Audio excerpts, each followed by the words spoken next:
So good evening, everybody. My name is Bernhard Postad. Together with Nick, I'm holding the Center for Applied Dialectics, CID, and I'm very grateful, Nick, that you are giving this evening's presentation about the upcoming Handbook of Dialectical Thinking.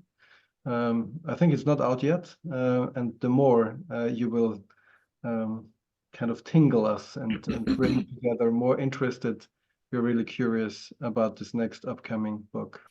Nick, over to you. Brilliant. Well, thank you very, very much, Bernard, and thank you everyone for being here this evening. I call this a kind of preview on the basis that the book will not be out, I don't think, until July. It's in production at the moment. And of course, it's a bit of a harrowing time because when you go back and you see all the things that aren't quite right, or you'd rather rethought, or the punctuation is all over the place, your hair stands on end and you think, how are we going to get the final version in print perfectly? But we'll see how we go. I'm also kind of conscious that I've taken on probably a lot more than I can chew in talking to you tonight.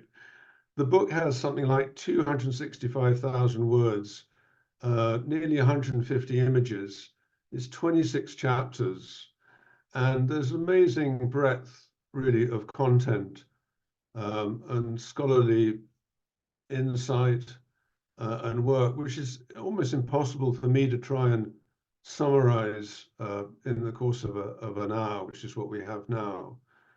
But I thought it would be interesting anyway for you to get a feel for what is in the book, and I'll try and pick out some of the main points that each of the various authors have made in their chapters as best I can. So let me take you through some slides. So the book is called the Routledge International Handbook of Dialectical Thinking, and it's part of a series that Routledge bring out of a whole variety of different topics. For that reason, we're a little bit constricted in terms of how we presented material in it, because it has to follow Routledge's format, one of those rather irritating things.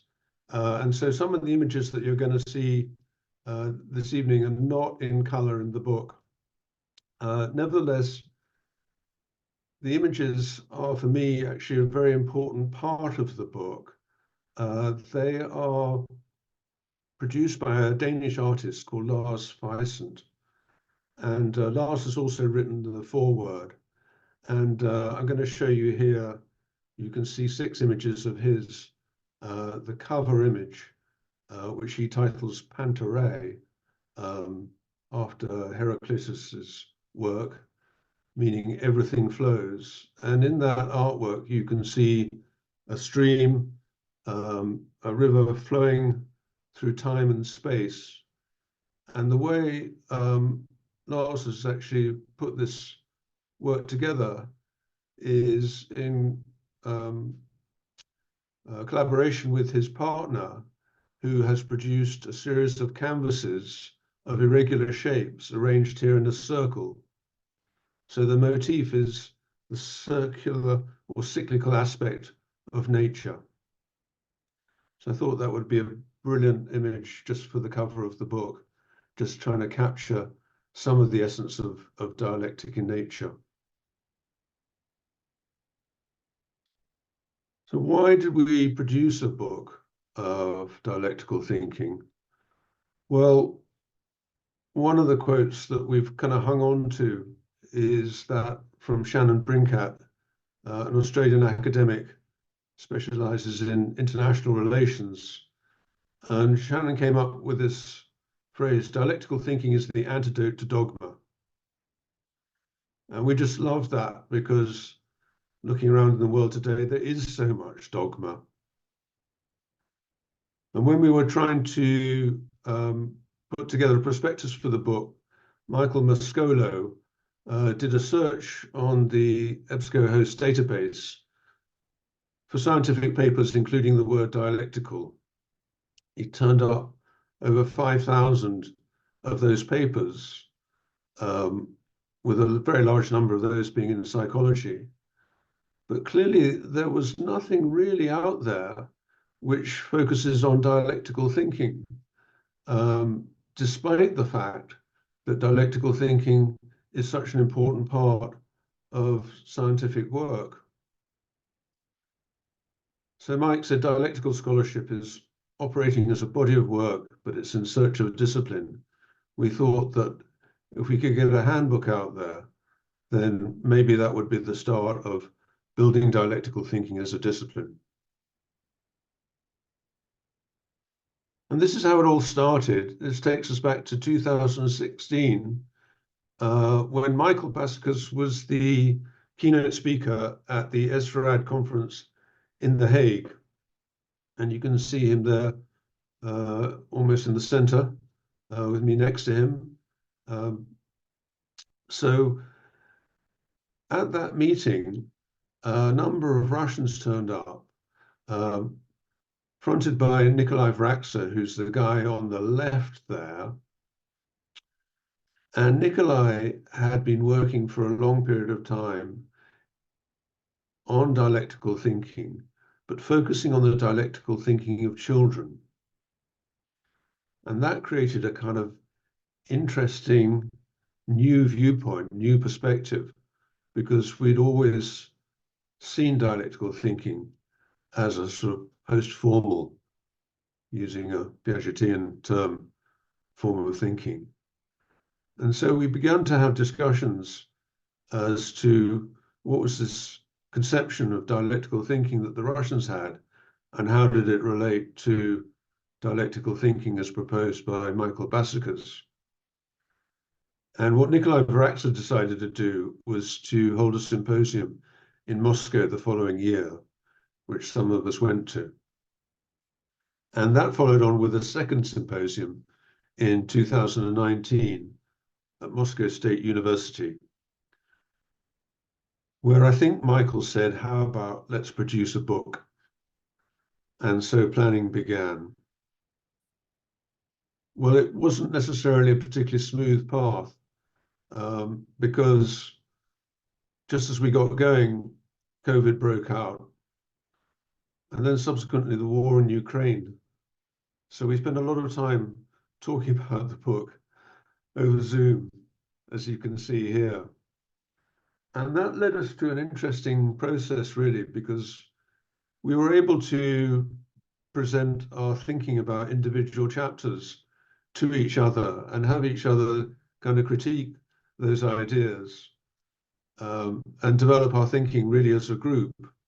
We got a lot of kind of intellectual satisfaction from those meetings, but eventually we had to get down to writing. So we stopped having the Zoom meetings and focused people on a deadline.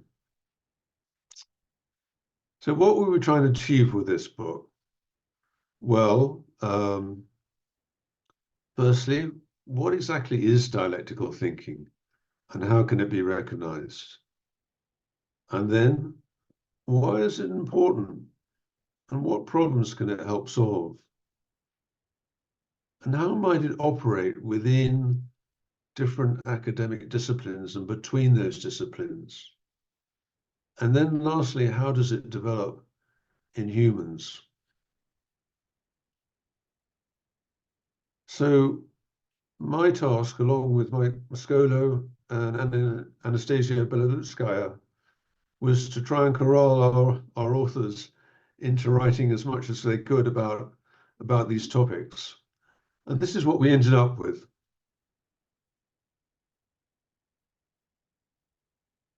We started with some form of introduction just to explain the basic concepts and methodologies involved in research.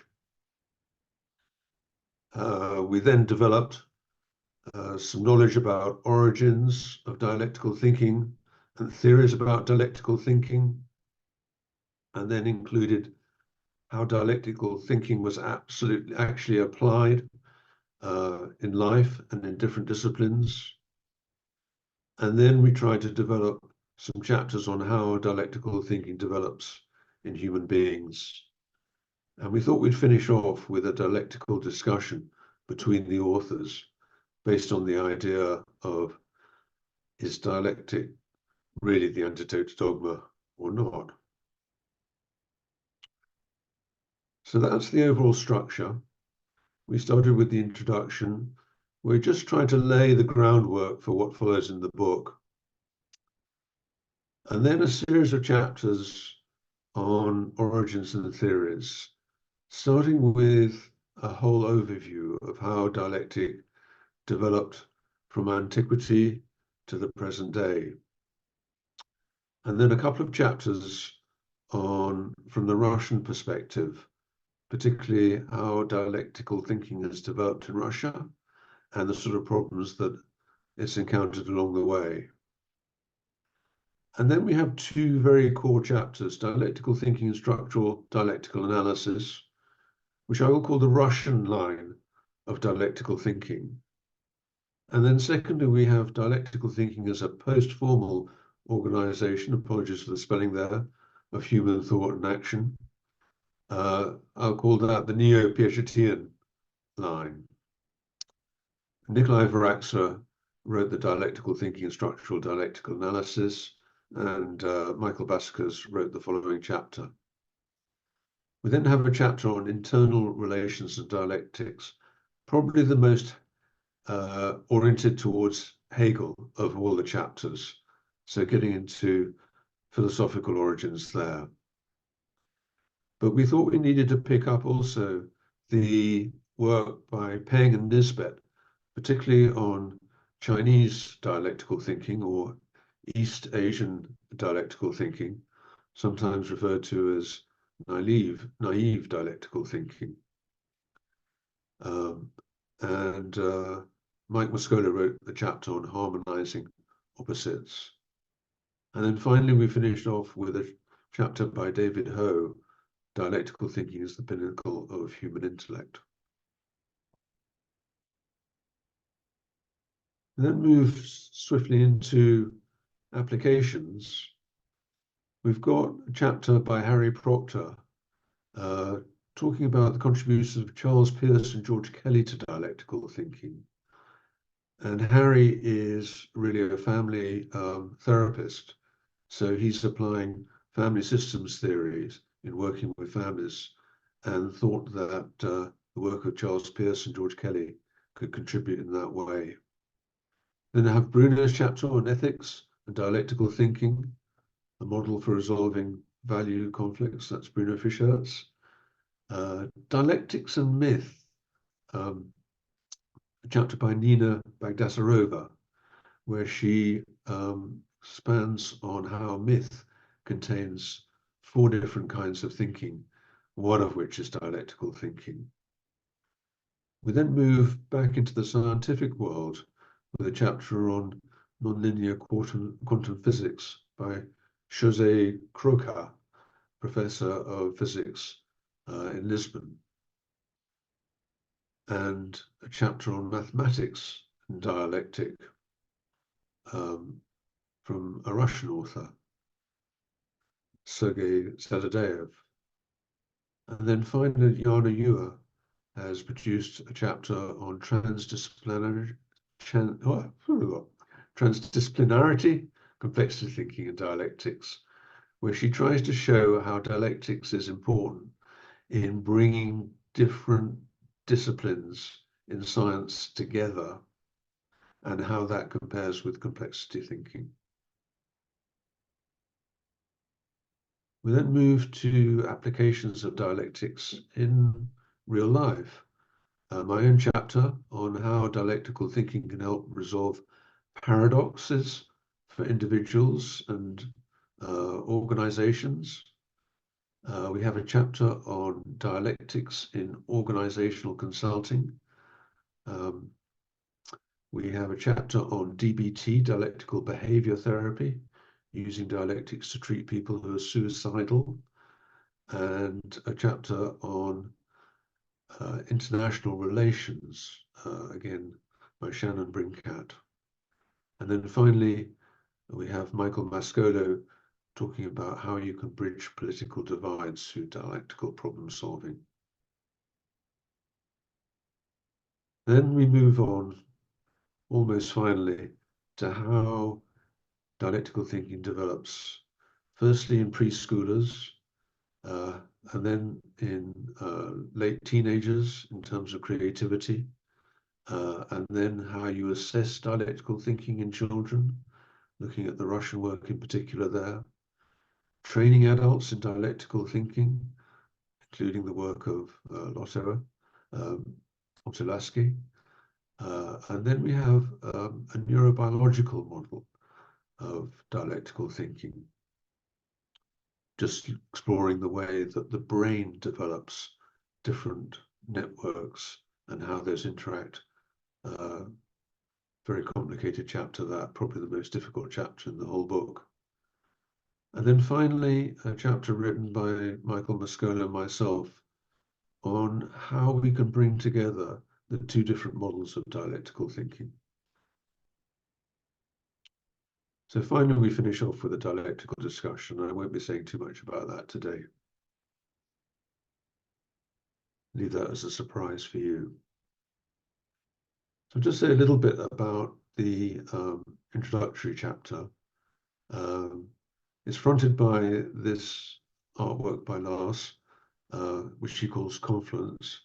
And you can see there that confluence is a merger of all different elements, different color squares, different passages of light. And he's trying to illustrate in an artwork a level of integration there.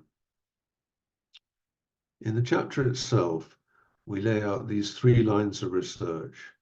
The Neo-Pagetian line, following the work of Michael Bassikas, and obviously taken up by Otolaski, inspired by Klaus Riegel in the US. And then we compare that with Varax's Neo-Vygotskian line, focus on thinking with opposites and his work with children. And then thirdly, the cultural differences line, which was pursued by Peng and Nisbet. And I think there that what happened was that Peng was studying under Nisbet at university, and in their conversations, they realized they thought in slightly different ways. And Peng, with his Chinese heritage, explained that Chinese didn't always think the way that Americans thought to Nisbet, so they decided to research that. So these are three very different approaches, all tackling a common theme. Bassikas, as you're probably most familiar with, using schemata as examples and expressions of dialectical thinking, following a system of, or a family of different worldviews. And then Varax's work, looking particularly at the way that children respond to or are sensitive or perhaps even insensitive to opposites and contradictions. And then Peng and Nisbet's work, setting out the differences in attitudes, values, and beliefs in relation to contradiction that are between US and Chinese populations. So one of the points that we try to make in the chapter is that all of these research methodologies suffer from some weaknesses. And possibly the biggest weakness of them all is that, in a way, the scientific paradigm that they use is not really a developmental perspective. It's more of a kind of linear and somewhat static statistical perspective. As Valsender says, how can one study development with methods based on a non-developmental perspective? So finally, we talk a little bit about the power of dialectical thinking. And there are four themes that Mike Mascolo brings out there. Firstly, it's an antidote to dogma because it treats opposition, contradiction, and conflict as an opportunity for development. And secondly, it can be used as a cornerstone of scientific methodology. Scientists must seek out evidence dialectically that both confirms and conflicts or disconfirms their existing theories. And they have to understand and study the underlying values, assumptions that lay behind their theory making. Third way of thinking about the power of dialectical thinking is as a means to address moral, social, political issues in society. And finally, it's a way to solve wicked problems.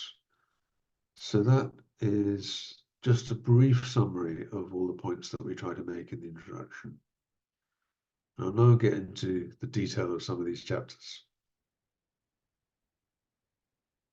Firstly, an artwork by Lars. Here, he brings the past into the present in terms of the pyramids of ancient Egypt overlaid on a more modern cityscape. And in the foreground, there's some very mundane things like a washing line and various TV aerials.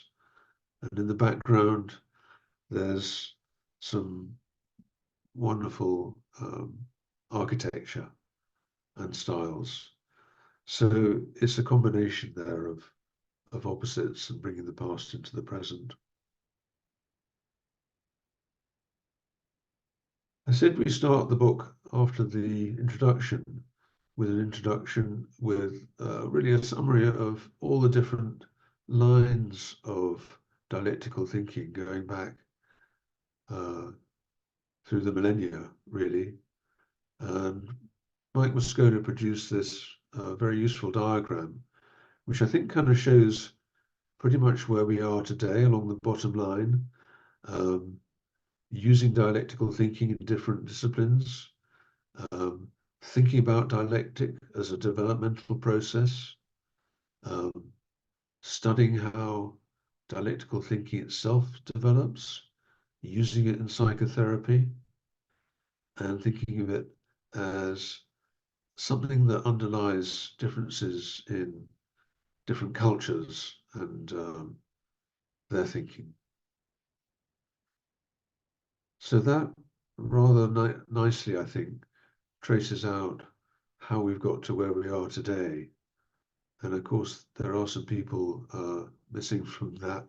I think Aquinas is there, yes. Nicholas Kouzas is not there, but he's covered the ground pretty thoroughly in that chapter. Then we move on to the Russian development of thinking. And of course, Russia has a very rich tradition, starting off with 19th century philosophical salons, father of Russian Marxism, Georgy Plekhanov, Alexei Losev, who wrote about the unity and struggle of opposites, Pavel Kopin, who came up with the idea that dialectical thinking is a different kind of thinking to formal logical thinking, and Ilyenkov, who tried to formalize dialectic logic, but I think eventually gave up. And Nikolai Varaxa contrasts that history with the work of Vygotsky, probably the most familiar Russian psychologist to you all. And he analyzes Vygotsky's thinking and picks out various different forms of dialectic that Vygotsky used. Vygotsky clearly thought that dialectic thinking was fundamental for science, and clearly the mind in society is one way that he expressed that theme.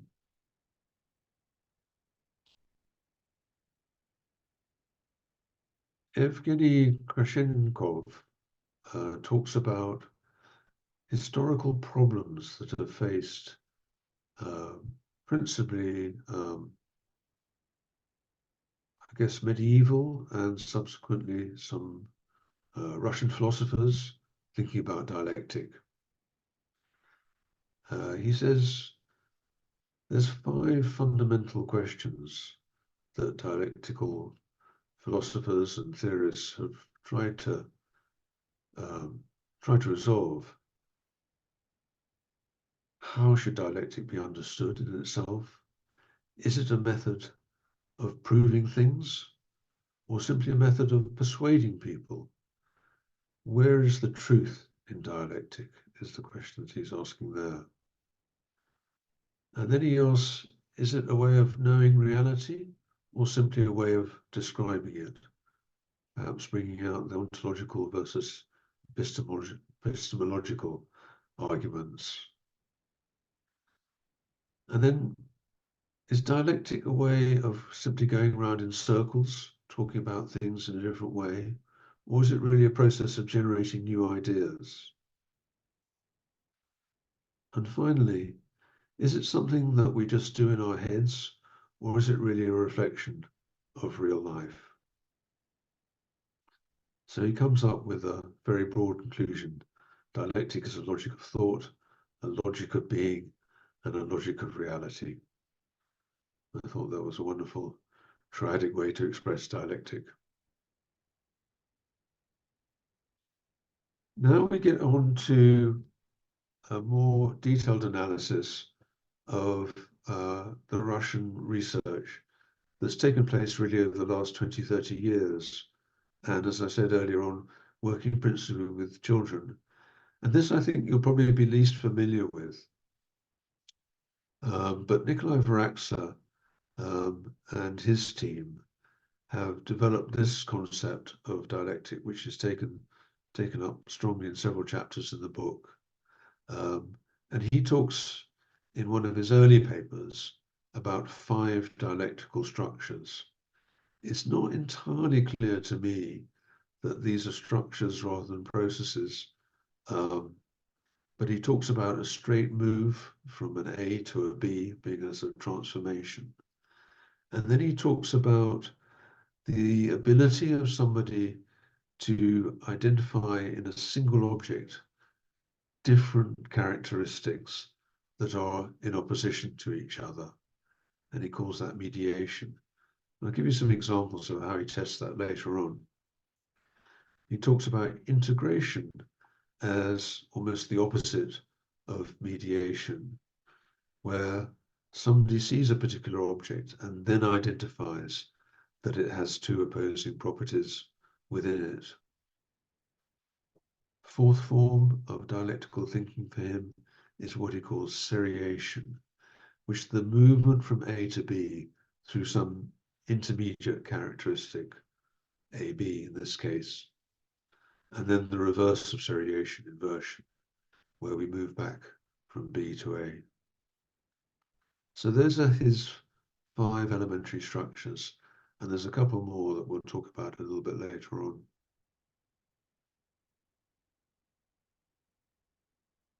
Nikolai illustrates these with a very simple diagram. You think about the transformation of winter into summer, that's A into B. And similarly, if you think about autumn going into spring, that's another transformation, A into B. But of course, winter goes through spring into summer, and summer goes through autumn into winter. So you have these links as well. You have seriation there as well.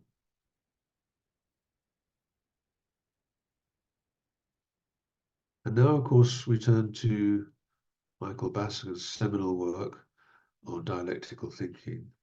Position it very clearly as post-formal, making use of both logical or formal operational thinking, which he refers to as closed system analysis, and being able to articulate and transcend the limits of those analyses with open system thinking.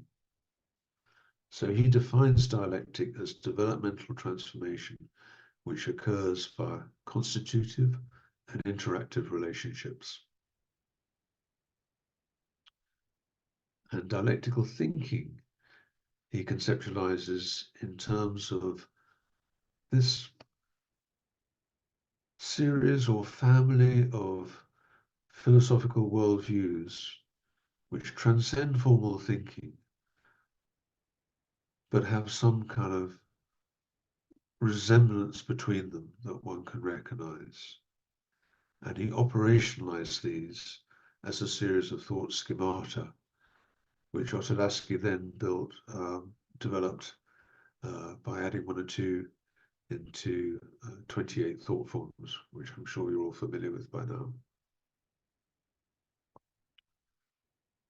So we have an interesting tension, really, on the one hand, between almost the pre-formal idea of dialectic coming from Varadsa and the post-formal idea of dialectic coming from Michael Bassicas.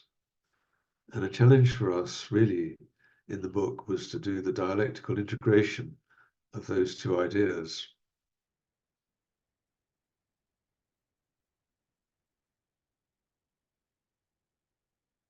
Now move perhaps into a little bit more of a philosophical or theoretical view of dialectic. Tom Biddell, who incidentally worked with Fisher on dynamic skill theory, has studied Hegel in some depth. And he asks, well, what is the essential nature of dialectics? And he says, it's really about the interparticipation of different parts, the self-movement of parts and wholes, and the process of Aufheben. Well, what does he mean by that? He means that in dialectics, the essential part is the interrelationship of internal parts that make up a whole. And he says, for example, if you think about some forms of psychotherapy, what takes place there is an interaction between the person and the environment that they're in. And the one influences the other, and the other influences the one. And this is, of course, very similar to Vygotsky's idea, the mind in society. And then he refers to Hegel's notion of Aufheben, the idea that dialectic is more than a simple comparison of thesis and antithesis resulting in a synthesis, but it's a kind of lifting up both preservative and negation of the components that are finally integrated. And an example of that, I think, is in this last statement. In our efforts to become more diverse, we soon realized that we would also have to become more inclusive, lest our diverse people became siloed. So now we've had to rethink how we can instill a culture that embraces diversity and establishes common ground between its members. And this is very much where the UK is right now in terms of its integration policy. We've welcomed diversity, but we haven't yet found a way to integrate that diversity.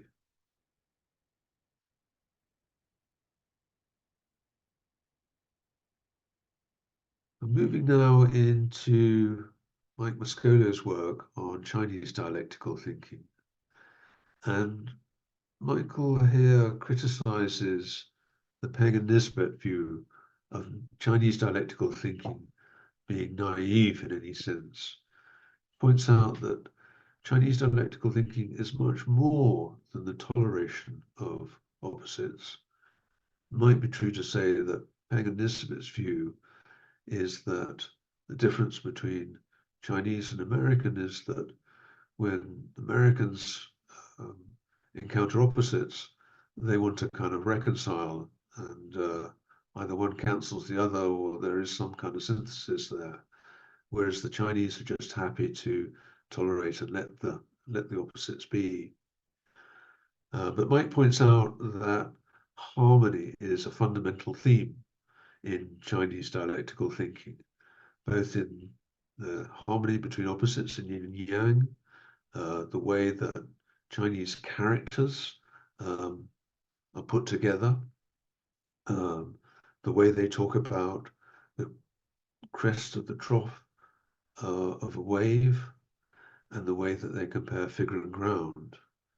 And he says this harmony theme shows up again in the idea of Chinese medicine, where all living systems are considered as wholes, and that the parts of the whole need to be in harmony for health to occur. And of course, when the symptoms arise, when there isn't a harmony between these various parts.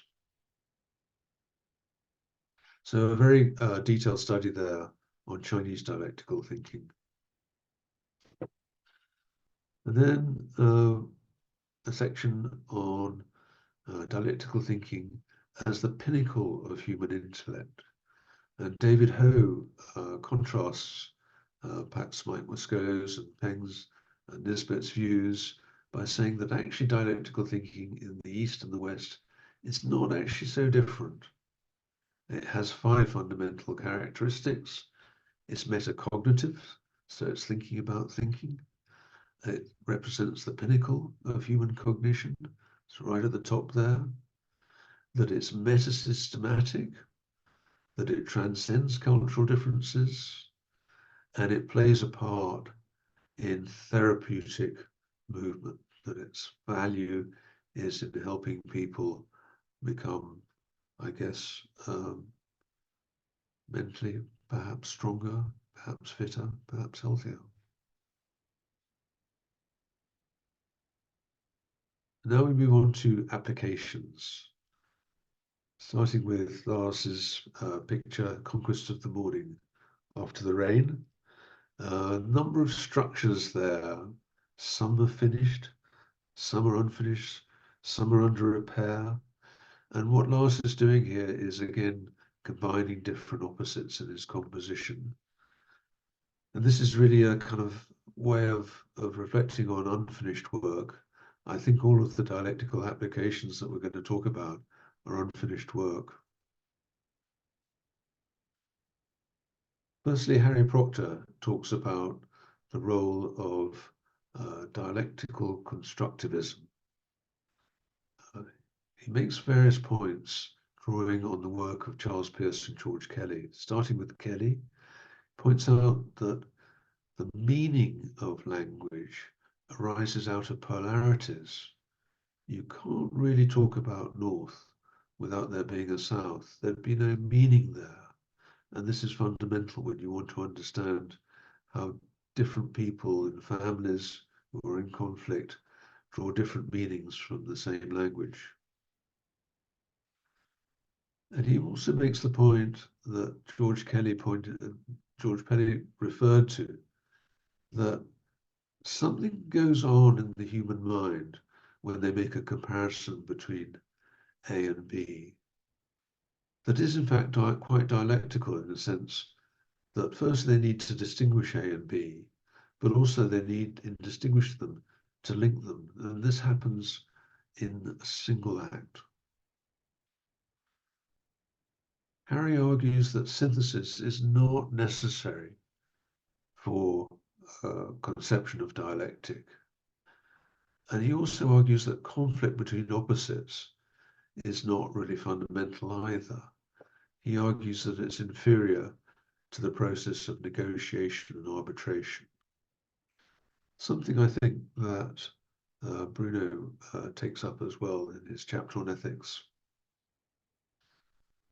Harry refers to Peirce's concept of 3 categories: what he calls firstness, which is thinking about things in themselves; secondness, thinking about something in relation to its other, joining up with Kelly there; and thirdness, the act of applying meaning to something, such as the significance of a particular sign. And so Harry concludes that if you're going to intervene in families and organizations to resolve tensions and disputes, you need to look at the dialectic underlying the way people construct their positions and attribute meaning to them, and explore that and unfold that in dialogue. So now we come to Bruno's chapter, and Bruno sets out here a process really for analyzing and resolving conflicts with organizations based on an assessment of values. It's basically a 5-step process, going from identifying values, analyzing them, bringing them together, implementing them, and then reflecting on them. And he refers to the dialectical thinking cycle, which he and I wrote about in our book, Meta Thinking. Bruno's point is that people come into conflict when they have to, I guess, try and preserve or realize different values, which are in some way opposition to each other. So in analyzing those values and bringing out what those values mean, where they belong to, and using Wilber's integral model there, one can explore the values in detail and see if there might be a way in which they can be matched or harmonized or brought together. And Bruno proposes dialogue using mind-opening questions from the 4 dialectical quadrants: structural, process, relationship, and transformation, to help people negotiate and integrate their different value systems. Now we move to something quite different, and this is the presence of dialectical thinking in historical myths. It's a chapter by Nina Bagdasarova, where she talks about 4 different kinds of thinking and gives an example of an Irish myth called the Wooing of Etain. And Nina argues that in these myths, you can see 4 different types of thinking. You can see a kind of logic of everyday experience, just simply how we recognize things in the world. And you can see evidence of induction and deduction, the kind of formal processes of logic.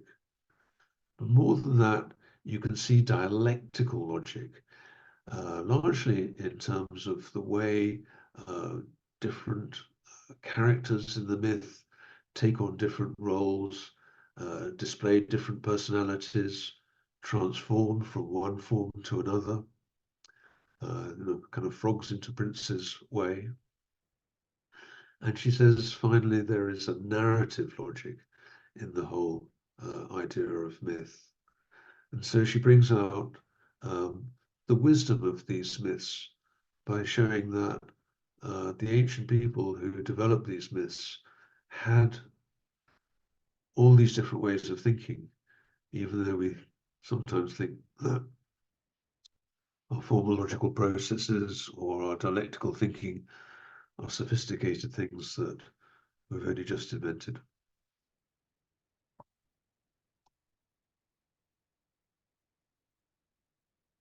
And we move from myth into the land of the physicist with José Crocus, a chapter. He's a professor of physics, I think at Lisbon, and he points to a dialectic that occurred between the classical or Newtonian view of physics and quantum mechanics, expressed by the idea that light and quantum particles seem to have the characteristics of being both particles and waves.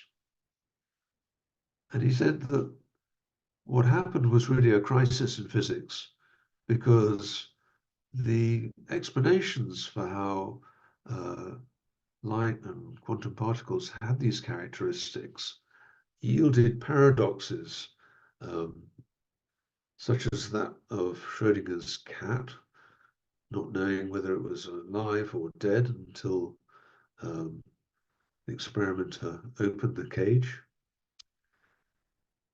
And he points to the fact that there seemed to be a contradiction in physicists' thinking. On the one hand, they believed in the principle of locality, i.e., that you could identify and predict the location of any kind of quantum particle. And on the other, they also believed in the idea of non-locality, that it was impossible to predict with any certainty where these particles were. And he suggested that in order to reconcile these two views, you needed to have a middle way. She calls causal nonlinear quantum physics. Now, that's a kind of pretty technical chapter, and I have to say that much of the physics is beyond me, but you'll get the idea that dialectics is present, dialectical thinking is present in the thinking of sophisticated physicists like Jose. We follow that up with Sergei Zazadayev's chapter on mathematics and dialectic. And he asked the question, where exactly is dialectic hiding within mathematics? Now, Sergei built the mathematical and graphical models that underlie Nikolai Farax's conception of dialectical thinking. And a little example is there shown in the diagram at the bottom of the page, which I'll try and explain to you now.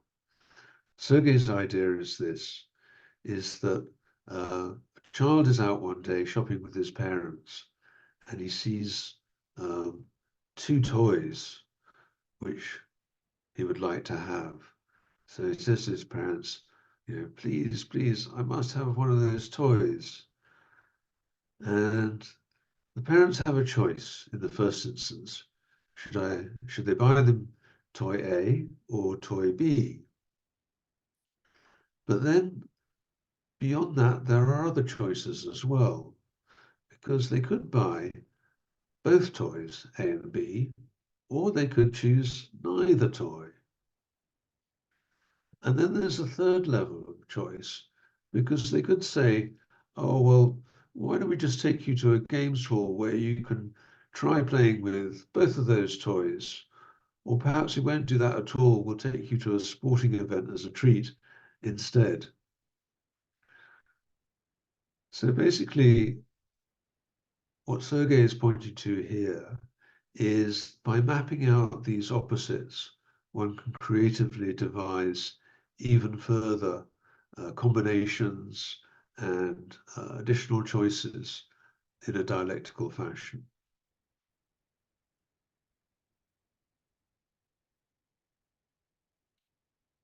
Now we move back into a little bit of theory, really. Jana Ewer's chapter talks about how dialectics is important if we are to develop science beyond its siloed aspect at the moment, its compartmentalized aspect, and how we can develop an interdisciplinary science. She points to something that she calls the TPS paradigm. Struggling now to remember exactly what TPS stands for, but you have to forgive me for that. But she says that TPS refers to different layers of reality, non-binary logic, complexity thinking, and how the inquirer should be integrated with the process of inquiring. So a very dialectical view of the way that science could develop further between, across, and beyond disciplines.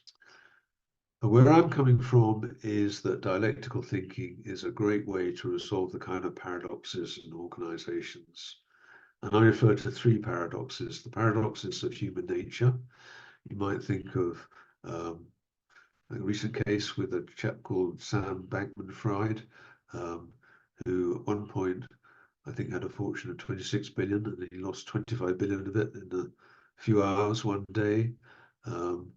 Went from some kind of hero of the cryptocurrency world to some kind of villain of the cryptocurrency world, and now is facing a very significant jail sentence. And then there's paradoxes of strategy, where we try to follow a particular strategy, but something goes completely wrong that we hadn't expected. And then there's paradoxes of unintended consequences, where again we try and take an action, but almost the opposite happens that we were expecting from that action.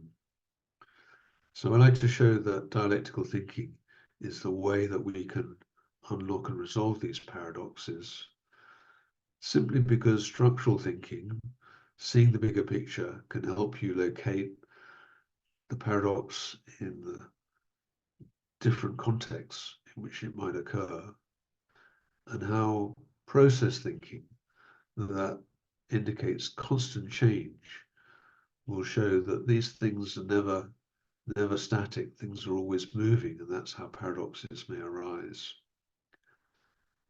And relational thinking is the thing that links different paradoxical outcomes together. So there's a connection between both being a good guy or a bad guy, scaling up a business strategy and having your profitability collapse. And then transformational thinking, which sees paradoxes as things that either develop or regress the organizational status.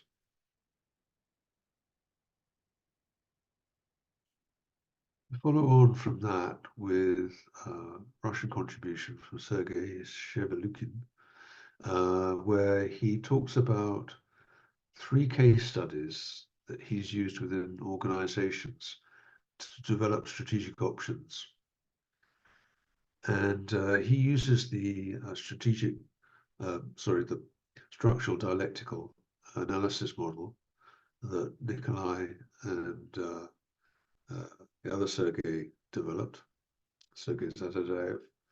And the example that he gives here, he's talking about companies that sell telecommunications systems, internet, mobile phones, and how they present these to their customers.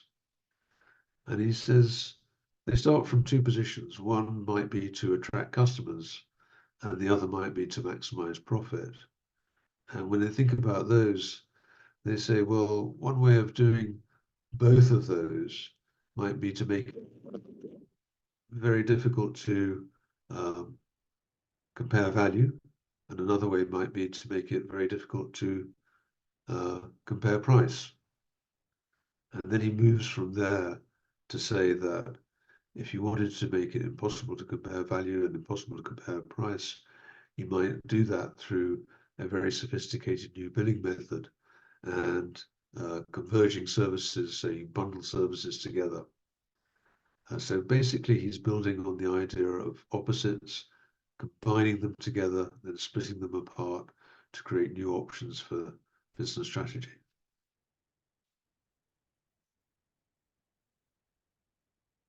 So then we move to dialectical behavior therapy.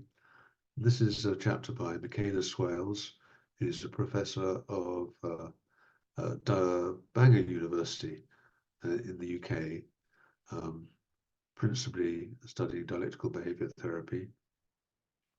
And she points to the dialectical aspect of DBT, that the idea that DBT works because it focuses on both acceptance and change rather than one or the other, that it doesn't purport to hold out a single version of the truth, but says simply that there could be different perspectives that are used to define different realities. There's the therapist's truth and there's the client's truth. That no one person has the answer, and therefore The therapist must use their team to tease out opposing views. That it's important, rather than trying to find the truth for people, simply to see if there is some way of combining different polarities. The therapist must always consider what might be missing from their diagnosis. The therapist must also consider that everything is connected, and the therapist can play a part in being a devil's advocate, allowing an antithesis to emerge in relation to whatever the client offers them.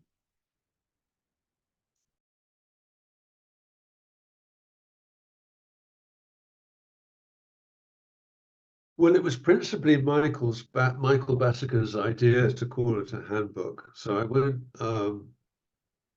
say it was mine. But we did start with the intention of collecting as much information as we could about dialectical thinking, so that somebody who was interested in researching dialectical thinking could go somewhere and find out as much as there was to know about it. That was the real intention. But of course, that's just a mammoth task. And in the end, you have to an interesting idea of how you do this process.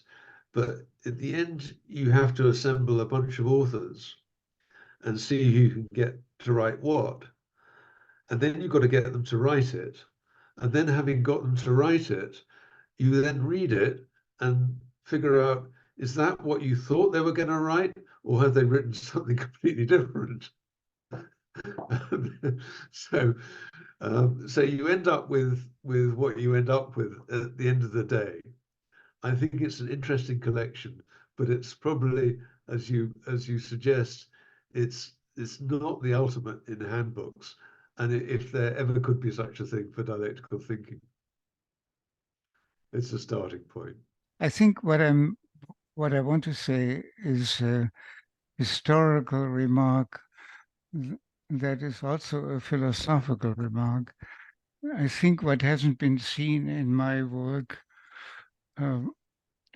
is that I have opened up what I would call a Baskerian line of dialectic. And that Baskerian line is in opposition to the Piagetian line, in that Michael Bassich is,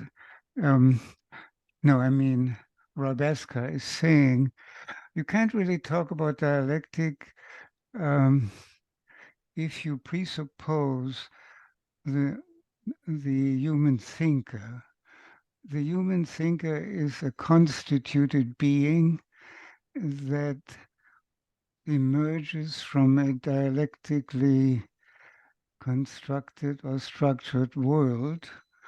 And if you cannot account for the dialectical nature of the thinker, which is an ontological issue, how can you think cogently about dialectical thinking as a kind of freischwebende entity, you know? In my view, and I agree that I have not fully worked that out in my writing, but I'm coming more and more to that conclusion, which ultimately leads me to Gilbert Simondon, who calls dialectic transduction. My point here is, to make it short, that dialectical thinking is not something that emerges, that is just there, but it is a characteristic of the human being, and this human being is constituted by, you might say, reality or being, which itself has a dialectical nature. And so I think the issue I have opened up in my work, which hasn't been seen, is the relationship between Michael Bassich's work and Roy Basker's work.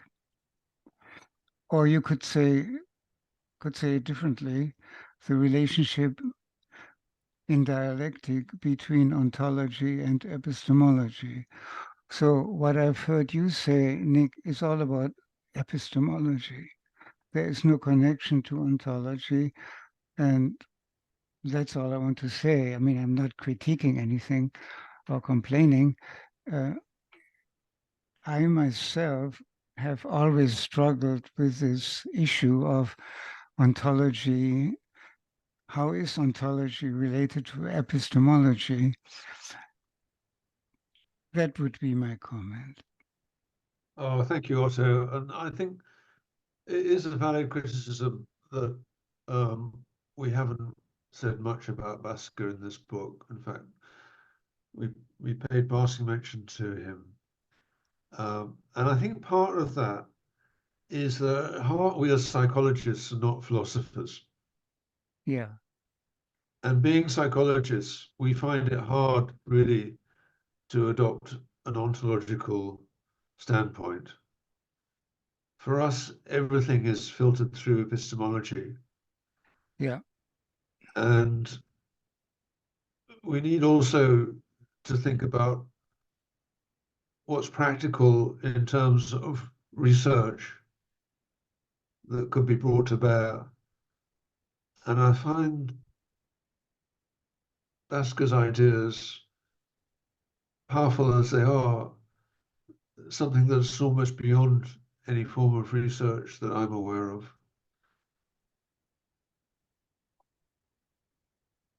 Yeah, thank you. I would hope, Nick, that these issues that I referred to would not be forgotten. Yes, well, hopefully we start a discussion going, and inevitably there's things that are missing from this book. Well, when it's out there, that will be the time, I think, to start bringing these other things in, Otto.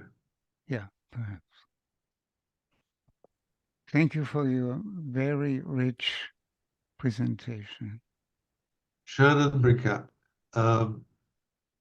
Shannon's an academic in Brisbane in Australia, and he writes about international relations, particularly from the perspective that underpinning contemporary thinking in international relations is full of what he calls metaphysical assumptions, unchallenged assumptions, for example, that humans are solely focused on getting ahead as opposed to getting along, and therefore international relations take the form of the domination of one power over another.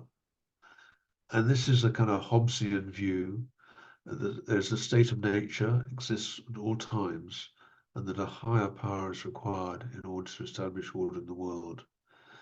And Shannon argues quite powerfully, I think, that if more dialectical thinking was introduced in international relationships, international relations, then this idea of the state of nature, the need for a higher power, the need for dominance of one nation over another might be challenged more frequently. So he writes quite cogently about Hegel. He talks about the dogs of war and the clouds of dogma that are pervading our world today, and suggests that dialectical thinking might help resolve some of these difficulties.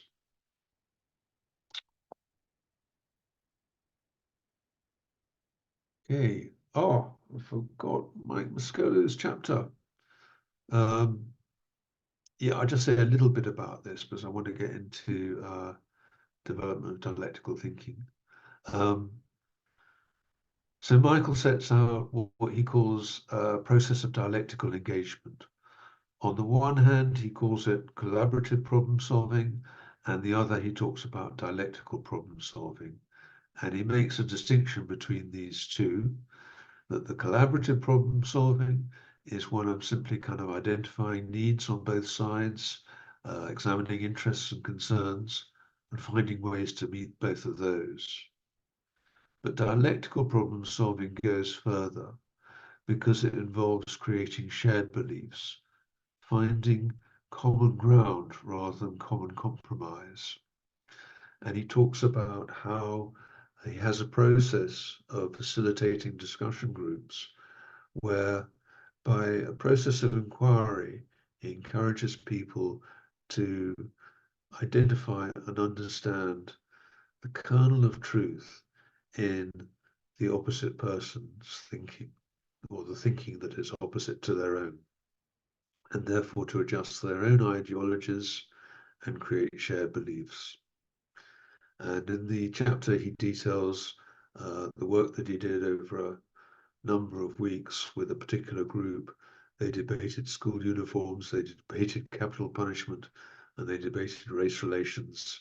And they were a deeply divided group, but they managed to find some common ground through this process. So a very practical chapter there. So finally, on to the development of dialectical thinking. Little artwork by Lars, he calls it harmonies. Notice there that there's groups of three, I think, picking up the thesis, antithesis, synthesis motif, but also the kind of joy of play and development. So a chapter by the Shians, Olga and Igor Shian, talking about the dialectical thinking of preschoolers. This is children 4, 5, and 6 principally, before school, and picking up on a comment by Riegel that you can achieve dialectical maturity without necessarily passing through formal or even concrete operations. Well, what the Shians have done is looked at the way children are sensitive or not to opposites. And clearly what they find is that children seem to be less worried about combining opposites than adults, and certainly than they are when they go to school and get taught more in terms of formal operations. So children's fairy tales are full of things like frogs being turned into princes. And they ask children questions like, what might it be like for a person to be moving and not moving at the same time? And they see how the children answer. And they talk about different perspectives. So they ask children about a picture of the Kremlin. Say, is that old or is it new? And one child said to them, well, it was new once, but it's old now. So it seems that children have a way of picking up these dialectical themes.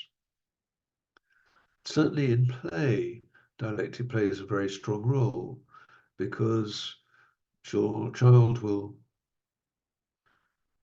play with its doll, for example, and a child may feed its doll and it knows that its doll is not actually going to eat the food, but at the same time, it's a very real process of feeding the child. So things are both real and imaginary, and they're somehow integrating those two ideas.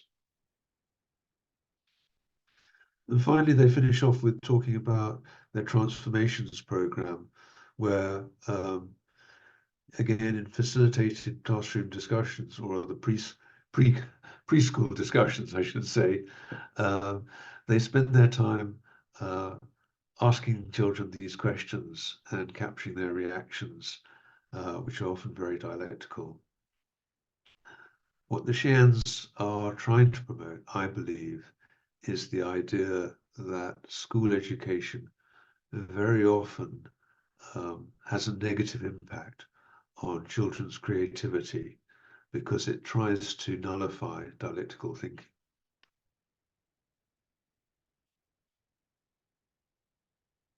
So now we have quite a complicated chapter on dialectical thinking and creativity. And Anastasia Belovetskaya has spent quite a lot of time with students, giving them an exercise she calls Heroes in the City, which simulates a messy problem that they have to find some resolution between the opposite agendas of different characters in a complex situation. And she comes to the conclusion that creativity has a strong element of dialectical thinking, but clearly is not just dialectical thinking. It involves formal thinking, imagination, and dialectical thinking as well.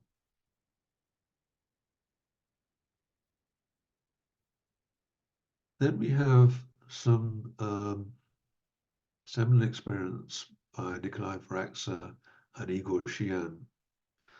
Firstly, there's an experiment where they presented children, a group of children, with a block that was weighted.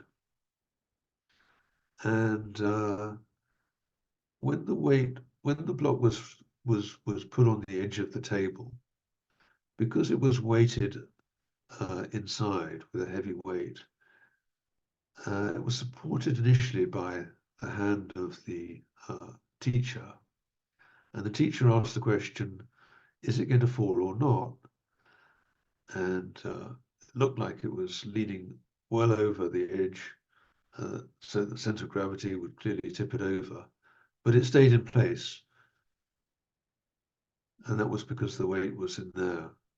And then, without the children noticing, the teacher would allow the weight to shift and ask the question again, will it fall or not? And they said, well, it didn't fall last time, so it won't fall again. And then he took his hand away and it fell. So they were presented with the idea that this block had different characteristics, that it could both fall and not fall. And they had to somehow resolve that in their mind. And what they found was that children of different ages dealt with this in very different ways that you can imagine. But that some children, up to the age of about 7, were able to figure out that it was perfectly possible for the block to have these different characteristics because there was a trick inside in terms of the weight that could be moved across from one end to the other. Then they invited children to identify sequences. They showed them the image on the right, glass of water, something in between, and then a glass of water with 4 sugar lumps. And they gave the children a choice, which of the 2 lower pictures would fit that description, that pattern better, with the idea that the sequence should really be empty glass, a glass with 2 sugar lumps, and a glass with 4 sugar lumps, rather than empty glass with 1 sugar lump and then 4 sugar lumps. They consider that to be an instance of seriation, the idea of a dialectical process from A to B. And then similar, they ask questions, what could be at the same time, black and white, live and not alive, light and heavy, the same and different. So there they're asking children to think of an object which could combine opposite characteristics.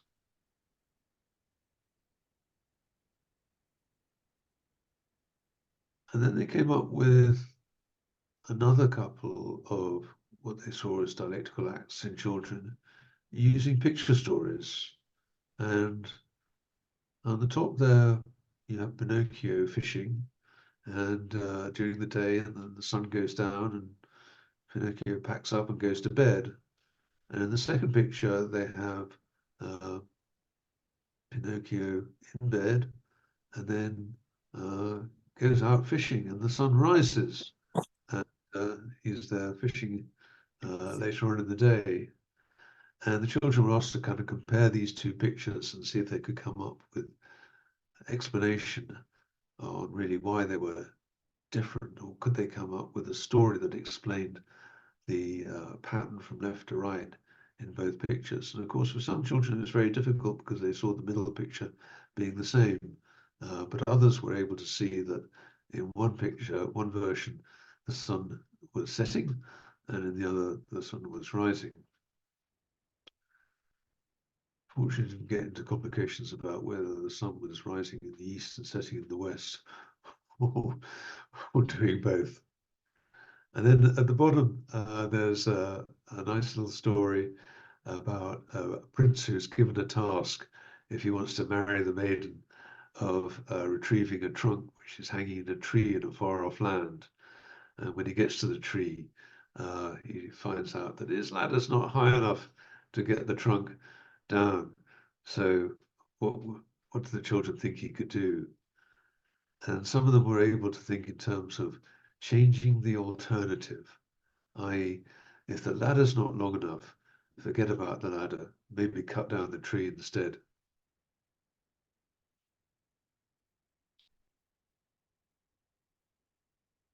And then we move on just a little bit of a comparison of different methods of training adults in dialectical thinking.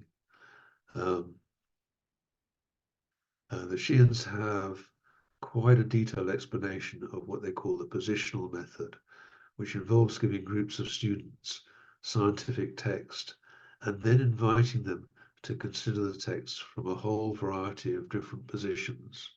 Those positions are specially selected so that they contrast, compare, and sometimes conflict with other positions. But in that way, they encourage those students to think from a variety of different perspectives rather than simply to think of the scientific text from the point of view of the teacher. And then there's Anastasia Beloskaya's exercise, the opportunities for heroes, where she gives people a scenario and asks them to come up with a creative solution. There's the meta-thinking techniques that Bruno and I set out in meta-thinking, using different ways to learn thinking modes, the thought forms associated with those thinking modes. And then there's also what I call kind of semi-dialectical training methods. There's work on polarities by Barry Johnson. There's the approach that DBT takes. There's integrative thinking and both and thinking, all of which are helping people seeing both sides of the coin. So we go into kind of explaining a little bit about all of those methods, and finally point out that although there's plenty of kind of enablers now to help people think dialectically, we don't know too much about what are the constraints, what prevents people from becoming dialectical thinkers, especially given the fact that children seem to have the ability to think dialectically. Neurobiology. This is probably the most difficult chapter in the whole book, and it's written by Angela Brown-Dow and Mike Moscolo, and what they try to do is to identify how brain development may somehow impact dialectical thinking. I'm not going to say anything more about it because it's beyond me. I will say a little bit, though, about Mike Moscolo and my attempt to try and find a way to integrate Firaxis and Basker's models. And we do that using Fisher's dynamic skill theory in order to provide some kind of framework. And if you're not familiar with Fisher's theory, I think Otto is. He used it in Measuring in Dimensions, Volume 2. But basically, Fisher sets out a hierarchy of skills moving from, well, at age 2, making representations of things, comparing those representations, he calls them mapping, making a system of those representations, and then finally making a system of all of those systems, which connects with the next level of skill, a single set of abstractions, mapping those abstractions, putting a system together, and making a system of those systems. So that is the model that Lexica, was it Lectica, have made their assessments out of. And how does Varax's model fit into that? And how would Basker's and Askey's model fit into that? Well, you might consider the question, what can be both big and small, when answered by a child who says, well, a baby elephant is big and small, as a level 2 representation. Just putting those two things together, developing a new structure. And on the level of abstractions, an answer that a particular business model can be both profitable and sustainable could be an example of the skill at level AB2, mapping different abstractions. So the conclusion that we come to, and there's obviously more detail in the chapter, is that somehow these structures of dialectical thinking, and we have to think of structures as not just structures, but as processes as well, somehow participate in developing higher level forms of dialectical thinking, but the same patterns exist at different levels throughout. It's kind of a fractal organization. Right, I shall stop there, I think, with an image from Lars of the New World, which he based largely on the Mappa Mundi, which is a tapestry in, I think, Hereford Cathedral, and then combine that with various different images, bringing in the past into the present and thinking about the future. Wonderful, Nick. Thank you so much. It feels a bit like going to a restaurant and having the waiter explain the menu for an hour, and I get I'm getting really hungry, and then the waiter says, "Oh, by the way, we are closing."